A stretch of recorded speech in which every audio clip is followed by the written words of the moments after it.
യോ ഗായ്സ്, അങ്ങനെ ഇന്ന് ഞാൻ ഹെൽത്ത് പാരഡൈസ് സീസൺ 2 ഒന്നാമത്തെ എപ്പിസോഡ് ബ്രേക്ക് ഡൗൺ ആയിട്ടാണ് വന്നിരിക്കുന്നത്.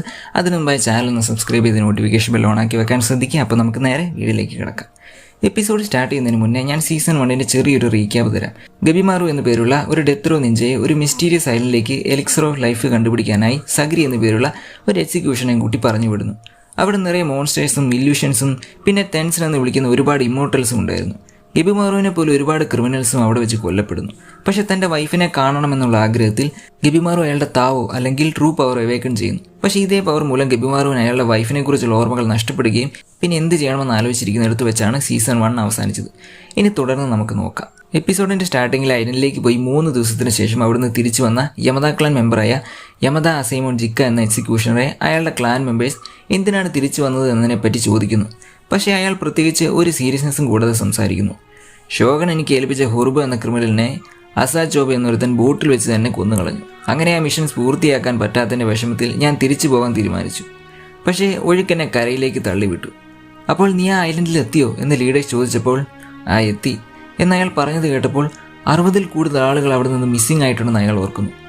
എനിക്ക് എൻ്റെ മിഷൻ കണ്ടിന്യൂ ചെയ്യണമെന്നുണ്ടായിരുന്നു. പക്ഷേ ഈ ഹൊർബ ചത്ത വിവരം അവൻ്റെ വീട്ടിൽ അറിയിക്കണ്ടേ എന്നോർത്താണ് ഞാൻ തിരിച്ചു വന്നത്. എന്നാൽ അയാൾ പറഞ്ഞത് നുണയാണെന്ന് മനസ്സിലായ ലീഡേഴ്സിനോട് അയാൾ ഇതിൽ കൂടുതലൊന്നും എനിക്ക് പറയാനില്ല.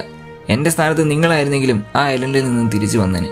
അത് കണ്ടിട്ട് ഈ ലോകത്തുള്ളൊരു സ്ഥലം പോലെയല്ല. അതുകൊണ്ട് ആരെങ്കിലും അറിഞ്ഞുകൊണ്ട് തേനീച്ചക്കുട്ടി കൈയിടുവോ?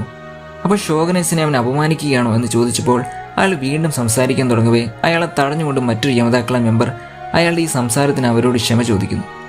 ശേഷം അയാൾ ഷോഗൻ അവർക്ക് നൽകിയ ലെറ്റർ വായിക്കുന്നു. യമദ ക്ലാൻ മെമ്പർ തിരിച്ച് ഷിൻസെൻക്യോ ഐലൻഡിലേക്ക് ചെന്ന് അവിടെ ഒബ്സർവ് ചെയ്യണമെന്നും അതിനായി സെലക്ട് ചെയ്ത മെമ്പേഴ്സായ യമദ അസൈമോൺ ഷ്യൂഗൻ എന്ന വ്യക്തിയെയും കാണിക്കുന്നു. അങ്ങനെ മീറ്റിങ്ങിന് ശേഷം ജിക്ക എന്തൊക്കെയാണെങ്കിലും നമ്മൾ എന്നും ഷോഗനേച്ചനും കളിപ്പാവുകൾ മാത്രമാണെന്ന് ഓർത്തിരിക്കെ ഷ്യൂഗൻ ജിക്കയോട് അയാളുടെ പെരുമാറ്റങ്ങൾ ഒരു സമരയുടെ മര്യാദയ്ക്ക് ചേരുന്നവയല്ല എന്ന് ഓർപ്പിക്കുന്നു. ശേഷം താനിപ്പോൾ എയ്സിൻ്റെ സ്ഥാനത്താണ് നിൽക്കുന്നത് എന്നും അയാളുടെ ആബ്സൻസിൽ ഞാൻ ഒരിക്കലും കാര്യങ്ങൾ തകിടം മറിയാൻ അനുവദിക്കില്ല എന്നും ഷ്യൂഗൻ പറയുന്നു. അപ്പോൾ ജിക്ക കുറച്ച് കഴിവുള്ള ക്രിമിനൽസിനെ കിട്ടുമായിരുന്നെങ്കിൽ എന്ന് ഓർത്തിരുന്നപ്പോൾ ഷ്യൂഗൻ അവർ അടുത്തതായി നമ്മളോടൊപ്പം അയക്കാൻ പോകുന്നത് ഇവഗാക്കുരെ ഷിനോബീസിനെയാണ്. കാരണം മുന്നേ ഐലൻഡിലേക്ക് വിടാനുള്ള ക്രിമിനൽസിനെ സെലക്ട് ചെയ്തപ്പോൾ അവരിൽ മിക്കവരും ഇവഗാക്കുരകളായിരുന്നു. അതുകൊണ്ടാണ് ഷോഗൻ ഇപ്പോൾ ലഭ്യമായ 4 ഇവഗാക്കുരെ ഷിനോബീസിനെ നിയമിച്ചത്. ഇവഗാക്കുരയുടെ തലവൻ എന്ന നിലയിൽ ഞാൻ നിങ്ങൾ ഷോഗനെ സഹായിക്കാൻ തയ്യാറാണ്. കാരണം എനിക്കവിടെ ഒരാളെ കാണാനുണ്ട് എന്ന് ഇവഗാക്കുരയുടെ ചീഫ് പറയുന്നതും ജസ്റ്റ് കാണിക്കുന്നു. പക്ഷേ ഈ ക്രിമിനൽസിനെ വിശ്വസിക്കുന്നത് ബുദ്ധിയല്ല എന്ന് ഷ്യൂഗൻ പറയുന്നു. പക്ഷേ ജിക്ക അയാളും അവരോടൊപ്പം വീണ്ടും ആ ഐലൻഡിലേക്ക് ചെല്ലണം എന്നത് കേട്ട് അയാൾ ഞെട്ടുന്നു. അപ്പോഴേക്കും ഷ്യൂഗൻ കരഞ്ഞുകൊണ്ട് അയാളോടായി പറയുന്നു, സാർ എയ്സൻ പോകുന്നതിൻ്റെ 2ാമത്തെ ദിവസം തിരിച്ചെത്തും എന്നെനിക്ക് വാക്ക് തന്നിരുന്നു. പക്ഷേ ഇതിപ്പോൾ 3ാമത്തെ ദിവസമാണ്. അദ്ദേഹം കൂടാതെ കെൻഷ, കീഷോ, സഗിരി ഇവരെല്ലാം തിരിച്ചു വരുമെന്ന് ഓർത്ത് വെറുതെ ഇരിക്കാൻ എനിക്കാവില്ല. അപ്പോൾ ജിക്കയും അതിനോട് യോജിക്കുന്നു. അതുകൊണ്ട് നമ്മൾ ഉടനെ തന്നെ അങ്ങോട്ട് തിരിക്കുന്നതായിരിക്കും എന്ന് ഷ്യൂഗൻ പറയുന്നു. അപ്പോഴേക്കും അവരുടെ ജോലിക്കാരൻ അപ്പോൾ ഇതിനെ എന്ത് ചെയ്യും എന്ന് ചോദിക്കുന്നു. അങ്ങനെ അവർ നോക്കിയപ്പോൾ ആ ഐലൻഡിൻ്റെ ഭീകരത ഷോഗനൈറ്റ്സിനെ കാണിക്കാനായി ജിക്ക കൊണ്ടുവന്ന ഒരു മോൺസ്റ്ററിൻ്റെ തലയായിരുന്നു അത്. പക്ഷേ അയാൾക്ക് അതിനുള്ള അവസരം ലഭിച്ചില്ല. അവിടുന്ന് ഇതിനെ ഇവിടെ വരെ എത്തിച്ചത് വെറുതെ ആയല്ലോ എന്ന് അയാൾ ഓർക്കുന്നു. എന്നാൽ ഷ്യൂഗൻ അതിനെ തൊട്ടുനോക്കി അതൊരുപാട് നേരത്തെ തന്നെ മരിച്ചു കഴിഞ്ഞിരിക്കുന്നു എന്ന് പറയുന്നു. ശേഷം അവർ രണ്ടും അവർക്ക് ലഭിച്ച 2 ഇവഗാക്കുരെ ഷിനോബിസിനെയും കൊണ്ട് ഷിൻസെൻക്യോയിലേക്ക് പുറപ്പെടാൻ തയ്യാറാവുന്നു. താവോ എന്നത് ലൈഫാണ്. താവോ യൂസ് ചെയ്യണമെങ്കിൽ നമ്മൾ ലൈഫ് കൺസ്യൂം ചെയ്യണം. അതൊരുപാട് നമ്മൾ ഉപയോഗിച്ചാൽ അത് നമ്മുടെ ശരീരത്തെയും ആത്മാവിനെയും ബാധിക്കും എന്ന് ലോർഡ് ടെൻസൻ മെമ്പേഴ്സിൻ്റെ ലീഡറായ റെയിൻ തൻ്റെ സെർവൻറ്റിന് പറഞ്ഞു കൊടുക്കുന്നു. എന്നാൽ സെർവൻറ്റ് അപ്പോൾ ആത്മാവും ശരീരവും രണ്ടും രണ്ടല്ലേ എന്ന് ചോദിച്ചപ്പോൾ അവ രണ്ടും താവോയുടെ 2 ഫോമുകളാണെന്ന് അയാൾ പറയുന്നു. അപ്പോഴേക്കും മറ്റൊരു മെമ്പറായ തൗഫ അങ്ങോട്ടേക്ക് വന്ന് നമ്മൾ ഇതിനെപ്പറ്റി സംസാരിക്കരുത് എന്ന് നേരത്തെ തീരുമാനിച്ചതല്ലേ എന്ന് അവരോട് ചോദിക്കുന്നു. ശേഷം അവൾ തങ്ങളുടെ പുതിയ ട്രെയിനിങ് ഗ്രൗണ്ട് അവർക്ക് കാണിച്ചു കൊടുക്കുന്നു. വെള്ളത്തിനടിയിലും മുകളിലുമായി വ്യായാമം ചെയ്തുകൊണ്ട് ബ്രീത്തിങ് കൺട്രോൾ ചെയ്യാമെന്നും അതുവഴി ഒരാൾക്ക് ഡൂയിനും തൈസൂക്കും ഒരേ സമയം പ്രാക്ടീസ് ചെയ്യാം. മ്യൂസിക് മെഡിറ്റേഷൻ എൻകറേജ് ചെയ്യും. അതുവഴി ഷുയിറ്റ്സും ഷൂത്തേനും പ്രാക്ടീസ് ചെയ്യാമെന്നും കൂടാതെ ആ മുറിയിൽ മറ്റൊരാൾക്ക് ബോജുജുത്സുവും പ്രാക്ടീസ് ചെയ്യാമെന്നും റെയിൻ മനസ്സിലാക്കുന്നു. ഇനി ഇവ എന്തൊക്കെയാണെന്ന് നമുക്ക് നോക്കാം. ഡൂയിൻ എന്നത് താവോ എനർജി കൂട്ടുവാനുള്ള ഫിസിക്കൽ എക്സസൈസാണ്. തൈസക്കു എന്നാൽ ഇൻറ്റേർണൽ എനർജി കൾട്ടിവേറ്റ് ചെയ്യാനും അവ കൺട്രോൾ ചെയ്യാനുമുള്ള ബ്രീത്തിങ് ടെക്നിക്സാണ്. ഷൂയിറ്റ്സു എന്നത് മൈൻഡ് ആൻഡ് ബോഡിയുടെ ഫോക്കസ് കൂട്ടാനുള്ള മെഡിറ്റേഷൻ പ്രാക്ടീസസ് ആണ്. ഷ്യൂത്തൻ എന്നാൽ എങ്ങനെയാണ് താവോ എനർജി ബോഡിയിലൂടെയും ഓർഗൻസിലൂടെയും ഫ്ലോ ചെയ്യുക എന്നതിനെ പറ്റിയുമാണ്. അവസാനമായി ബോജുജുത്സു എന്താണെന്ന് വെച്ചാൽ മറ്റൊരു ടെൻസൻ മെമ്പറുമായി സെക്ഷൽ ഇൻ്റർകോഴ്സിൽ ഏർപ്പെട്ട് അവരുടെ എനർജി പരസ്പരം സർക്കുലേറ്റ് ചെയ്ത് പവർ ഇൻക്രീസ് ചെയ്യുന്ന ഒരു മോസ്റ്റ് ഇമ്പോർട്ടൻറ്റ് ട്രെയിനിങ് മെത്തേഡാണ്. അതേസമയം മറ്റൊരു മെമ്പറായ ഗുയിഫ അവരുടെ ബോച്ചിജുത്സുവിൻ്റെ ട്രെയിനിങ് രീതി അവർ യൂഷ്വലായി മെമ്പേഴ്സ് തമ്മിൽ ട്രെയിൻ ചെയ്യുന്നതിന് പകരം സ്ട്രേഞ്ചേഴ്സുമായി ചെയ്യുന്നതിനെ എതിർക്കുന്നു. എന്നാൽ റെയിൻ അതിനോട് യോജിക്കുന്നില്ല. പകരമായി മറ്റുള്ളവരുമായി നമ്മൾ ജോയിൻ ചെയ്താൽ അത് നമുക്ക് പുതിയ ശക്തികൾ നൽകാൻ കാരണമാവും എന്ന് പറയുന്ന അതേസമയം ജൂഫ എന്ന ടെൻസൺ മെമ്പർ ഒരു സ്ത്രീയുമായി ബോച്ചിജുത്സു എന്ന ട്രെയിനിങ്ങിൽ ഏർപ്പെടുകയും അയാളുടെ പെട്ടെന്നുള്ള സ്ട്രെങ്ത് കൺട്രോൾ ചെയ്യാൻ പറ്റാതെ ആ സ്ത്രീയുടെ തല ചിതറിപ്പോവുകയും ചെയ്യുന്നു.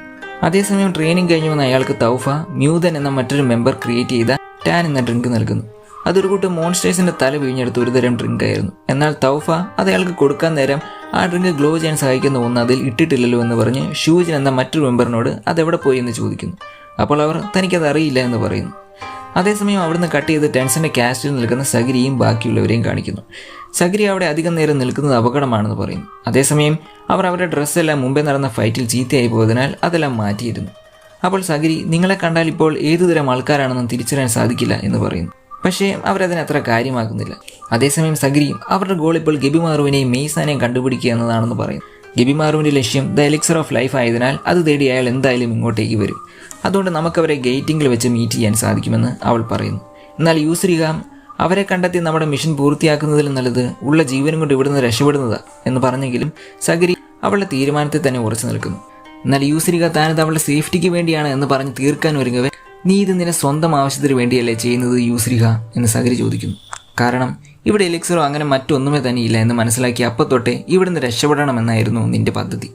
അതിനായി മാക്സിമം യവത മെമ്പേഴ്സിനെയും കൂടെ കൂട്ടി തിരിച്ച് ഷോഗനസിന് മുന്നിൽ നിൽക്കുമ്പോൾ നിന്നെ കൊല്ലാതിരിക്കാൻ നിന്റെ സൈഡിൽ ഞങ്ങളും കാണും എന്ന നിന്റെ സ്വന്തം സ്വാർത്ഥതയ്ക്ക് വേണ്ടിയല്ലേ ഇത് എന്ന് സഗിരി ചോദിച്ചത് കേട്ടപ്പോൾ തൻ്റെ പ്ലാൻ അവൾ ഇത്ര പെട്ടെന്ന് കണ്ടുപിടിച്ചല്ലോ എന്ന് കണ്ട് യൂസ്രിക ഞെട്ടി നിൽക്കുന്നു. അതേസമയം സഗിരി അവളെ കയ്യിൽ പിടിച്ചുകൊണ്ട് തനിക്കും അവളെപ്പോലെ ഇവിടുന്ന് രക്ഷപ്പെടണം, പക്ഷേ നമ്മൾ പോകുന്നുണ്ടെങ്കിൽ നമ്മുടെ കൂടെ ഗബിമാറുവും കാണുമെന്ന് അവൾ പറയുന്നു. പക്ഷേ അയാൾ ഇവിടേക്ക് എത്തുന്നതിന് ഒരു ഉറപ്പുമില്ല എന്ന് അവൾ പറയുന്നു. എന്നാൽ യൂസ്രിക അവൻ ചിലപ്പോൾ ഇവിടെ എത്തിക്കാണമെന്ന് പറയുന്നു. എന്തെന്നാൽ ഗേറ്റിൻ്റെ അടുത്തായി ഒരു വാൾ കത്തിക്കരിഞ്ഞ് തകർന്നു കിടക്കുന്നതായും അത് ഗബിമാറുവിനെ കൊണ്ട് മാത്രമേ ചെയ്യാൻ സാധിക്കൂ എന്നും അവൻ പറയുന്നു. അതുകൊണ്ട് അയാളെ ഗേറ്റിങ്ങിൽ വെച്ച് മീറ്റ് ചെയ്യാൻ സാധിക്കും എന്നവൾ പറയുന്നു. ഇത് കേട്ടപ്പോൾ സഗിരി അവളോട് നന്ദി പറയുന്നു. പക്ഷേ അയാൾ നമ്മൾ ഇനി എങ്ങനെ മീറ്റ് ചെയ്താൽ ഗബിമാറുവിൻ്റെ വൈഫിനെ പറ്റി നീ എന്ത് പറയും എന്ന് സഗിരിയോട് അവൾ ചോദിക്കുന്നു. സഗിരി അത് കേട്ട് വിഷമിക്കുന്നു. ഇതിന് കാരണം ഗബിമാറുവിൻ്റെ വൈഫിൻ്റെ കഥ അവരുടെ ക്ലാൻ ലീഡർ അവൻ്റെ മനസ്സിൽ തീർത്ത് വെറും ഒരു ഇല്യൂഷൻ ആണെന്ന് മുന്നേ യൂസ്രിക സഗിരിയോട് പറയുന്നുണ്ട്. പക്ഷേ ഇതേ സമയം ഗബിമാറു അവൻ്റെ വൈഫിനെ പറ്റി പാതി മറന്ന അവസ്ഥയിലായിരുന്നു.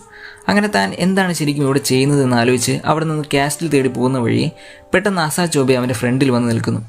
അയാൾ അവരെ കണ്ടതും ചാടി വന്ന് ഗബിമാറുവിനെ കിക്ക് ചെയ്യുന്നു. എങ്കിലും അയാളത് കഷ്ടിച്ച് ബ്ലോക്ക് ചെയ്യുന്നു. ശേഷം ഒട്ടും ആലോചിക്കാതെ അയാൾ അവൻ്റെ തോളിൽ കയറി ചോബയുടെ കഴുത്തങ്ങ് ഒടിച്ചു കളയും.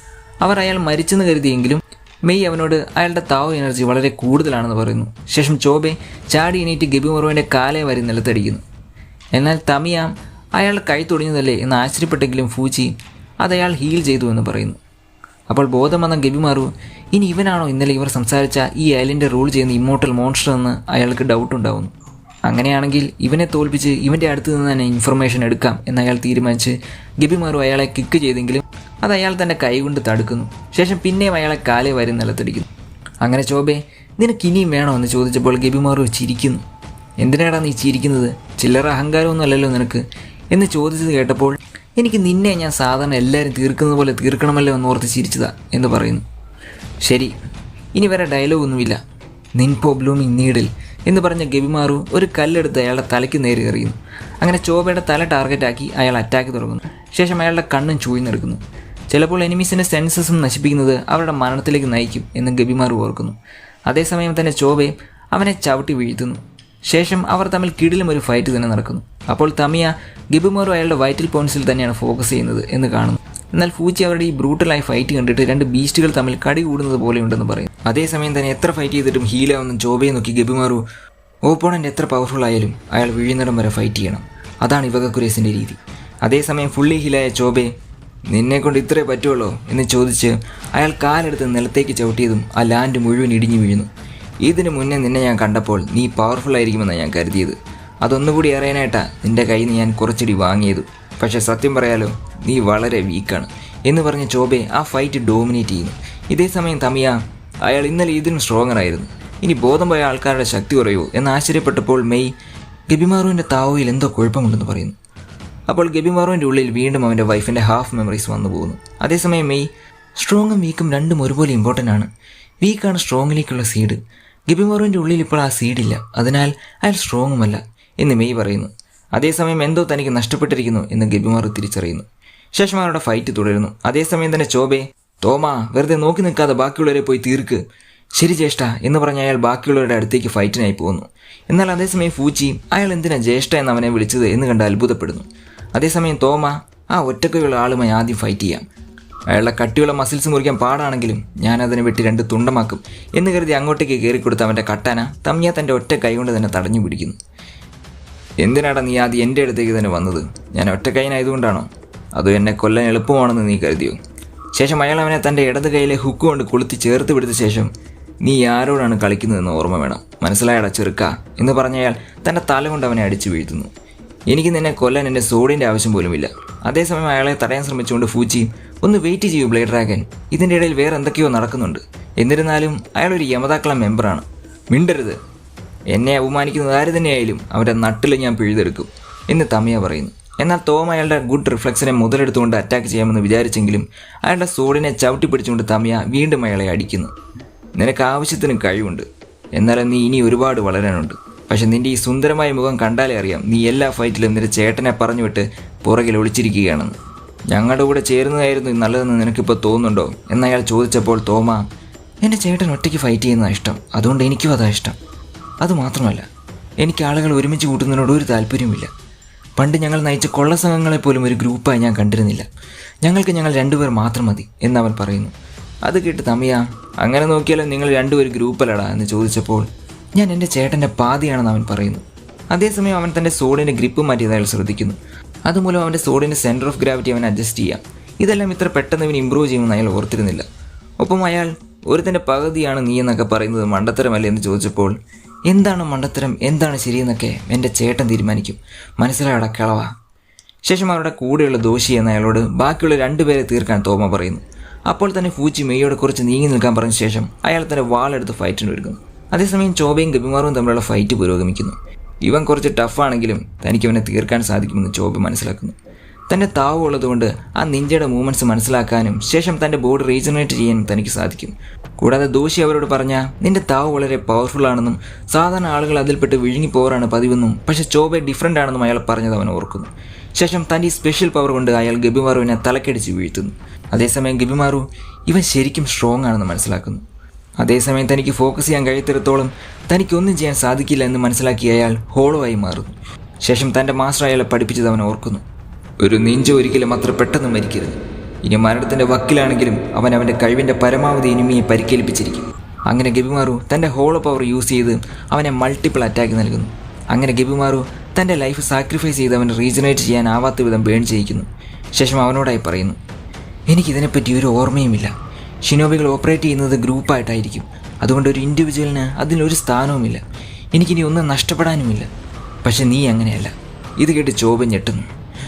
അതെ, നീ പറഞ്ഞത് ശരിയാ. എനിക്ക് ഒരുപാട് നഷ്ടപ്പെടാനുണ്ട്. മറ്റെന്തൊക്കെ തന്നെ നഷ്ടപ്പെട്ടാലും എൻ്റെ അനിയനെ നഷ്ടപ്പെടുത്താൻ എനിക്ക് കഴിയില്ല എന്ന് പറഞ്ഞ അയാൾ എണീക്കുന്നു. അതേസമയം ദോഷിയെ ഫൂജി തീർക്കുന്നു. ശേഷം തോമ തൻ്റെ ബ്രദറിനെ നോക്കിയപ്പോൾ അയാളൊരു മനുഷ്യരിൽ നിന്ന് ഇപ്പോഴൊരു മോൺസ്റ്ററായി മാറിയിരിക്കുന്നു എന്ന് കണ്ട് അവൻ പേടിക്കുന്നു. അങ്ങനെ എപ്പിസോഡ് 1 അവസാനിച്ചു. വീഡിയോ ഇഷ്ടമായ ലൈക്ക്, ഷെയർ ആൻഡ് സബ്സ്ക്രൈബ്, പിന്നെ കമൻറ്റ് കൂടി ചെയ്യാൻ ശ്രദ്ധിക്കുക. അടുത്ത വീഡിയോ ഉടനെ അതുവരേക്കും ടേക്ക് കെയർ.